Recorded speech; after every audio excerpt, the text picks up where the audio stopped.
Mega scoop that CNN News 18 has accessed. This is as far as Hardeep Singh Nijjar's murder in Canada is concerned.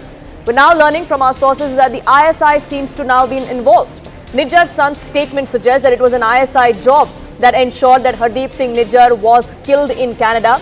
Balraj Singh, Nijjar's son, claims that Nijjar met senior officials of the Canadian Security Intelligence Service. Intelligence sources suggest that in some way Canadians also supported the ISI and gave access to the killers, which is also why they're now going slow with these investigations. That's the allegation and that's the claim, in fact, that has been made by Hardeep Singh Nijjar's son. This information has been accessed via sources by CNN News 18. It is a super scoop of whether or not there is an ISI hand and whether Canada and its intelligence agencies were complicit in what happened. Remember, several questions have been raised about the lapses, the go slow in the investigation in the past as well. Those questions are being raised from within Canada too. Opposition leaders have been putting Justin Trudeau and his administration in the dock as far as the law and order situation there goes. This news break that we now bring to you puts further lens on those issues as far as complicity and as far as go slow of the Canadian police is concerned. These are claims that have been made by Hardeep Singh Nijjar's son, who goes on to say that it's not just the ISI, but there was backing of the Canadian intelligence services as well, as far as Nijjar's killing was concerned. Remember, India has had a very strong stance as far as Nijjar's death is concerned. Trudeau and his administration had blamed India for having a role in this murder. But now we're learning that in fact it could have been Pakistan and the ISI whose role perhaps needs to be investigated. Anand Narasimhan, my colleague, now joining us, getting us more details on this. Anand, as far as Nijjar's death is concerned, the investigation has been going on for several months now. Even after a week of making allegations against India, there has been no proof that has been made public by the Canadian administration. Perhaps because of the embarrassment that it would face when questions like these would be asked about go slow, about complicity. Yes, and this I think also points back at the Trudeau administration, that before he stood on the floor of Parliament, did he actually vet all of these and did the Canadian intelligence actually share all this information? Because Balraj Singh's statement is important and supports perhaps this entire claim that's been coming into intel sources that it was an ISI job, and it was all because of this entire organized crime or business which multiple voices have been pointing to. Was this because of the entire control of the drugs network? And was this a tough war internecine itself, in the sense within the gangsters who were perhaps under ISI's patronage?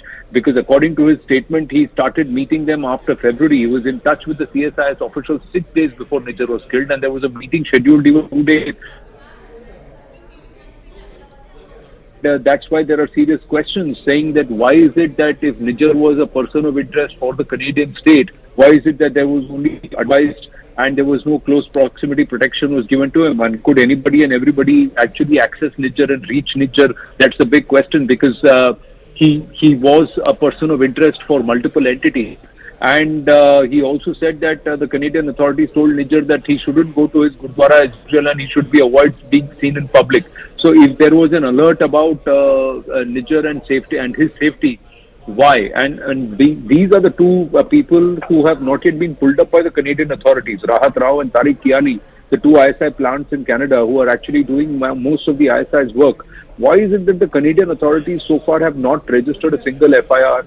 They have not even put out a list of suspects. How is it? What credible reasons and allegations are they? Is Justin Trudeau actually talking about? Because it's the Canadian intelligence which itself flagged the Sikh extremism or these fundamentalists operating on Canadian soil back in 2018. So multiple questions that remain at this point. And we are given to understand that there are more and more events or also instances and evidences that thing in terms of who controls the turf, who controls the market, and it was also getting it's about cuts and it's about pay dice of the market.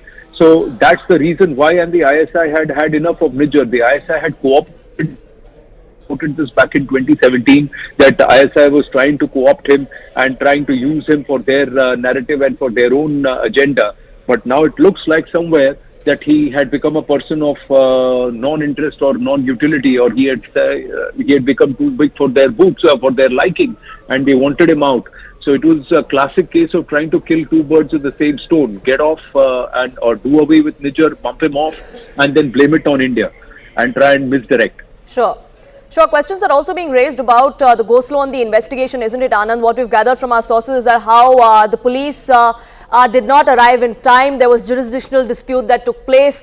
Then there was the fact that several eyewitnesses or nearby businesses weren't even contacted for their testimonies or for their perhaps security footage and things like that. So it seems like the police either were purposely not looking into these angles or were just groping in the dark.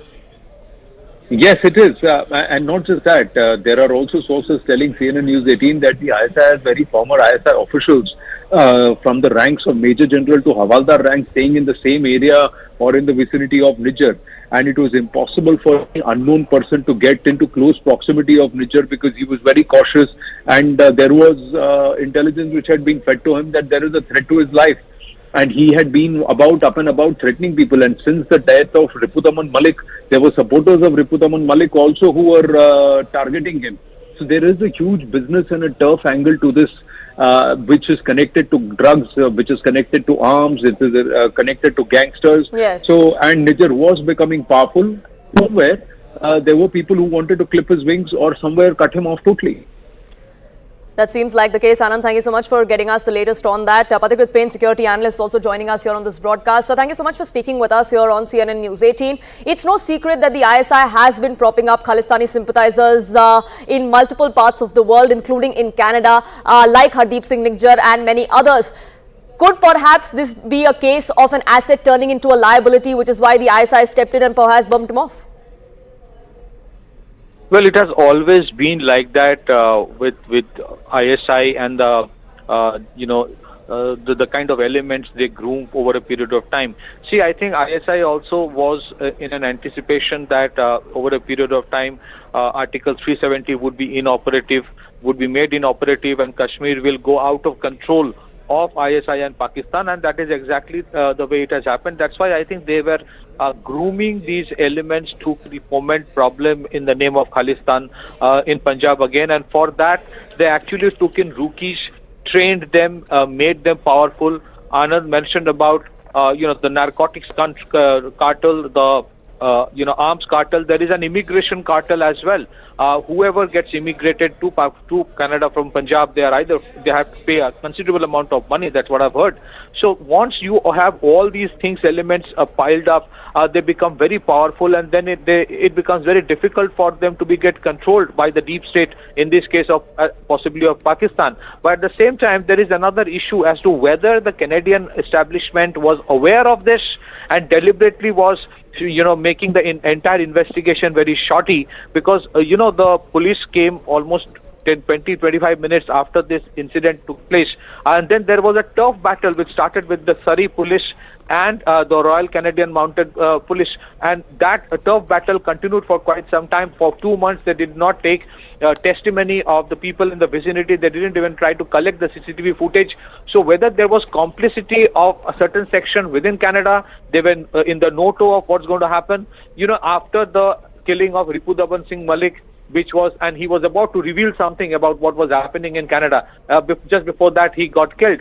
And something like this happening in case of Nijjar. So I think it is, again, as you rightly mentioned, about an asset turning into a liability. And that has, if you look at the entire history of CIA, if you look at the entire history of ISI, they have time and again created these assets out of liabilities, and then those assets beyond the time becoming liability in turn, because either they were very powerful or they were trying to reveal something. So it's a very complex situation, and there are, I'm sure over a period of time it would be revealed how there are certain deep state elements, not just from ISI but from the Western countries as well, who are propping these elements up just to create problem for India because of its success in G20 presidency, because of its independent foreign policy, because the manner in which India has come up as a voice of the global South. And I think as India progresses, emerges as a more powerful economy, you would see these things coming up from the West.